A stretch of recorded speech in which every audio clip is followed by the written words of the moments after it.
রিয়ান তো তোমরা আগের পার্টে দেখেছো ওর বার্থডের জন্য কিছু জিনিস কিনেছি। হ্যাঁ, ফাইনালি এই যে ডেকোরেট করেছি, আর ও অফিস থেকে আসার পর ওকে কিন্তু আমি হ্যাপি সারপ্রাইজ দিয়েছি। Birthday to you, happy birthday to you, happy birthday. না,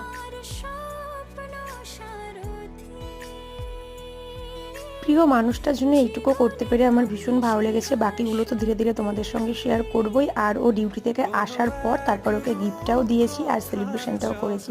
ও কিন্তু বেজায় খুশি। আর হ্যাঁ, তোমাদেরকে বলেই দিয়েছে ওকে কী দিয়েছি। ওকে আমি একটা ইয়ারবাডস দিয়েছি, যেটা ওর প্রচণ্ড পছন্দের ছিল।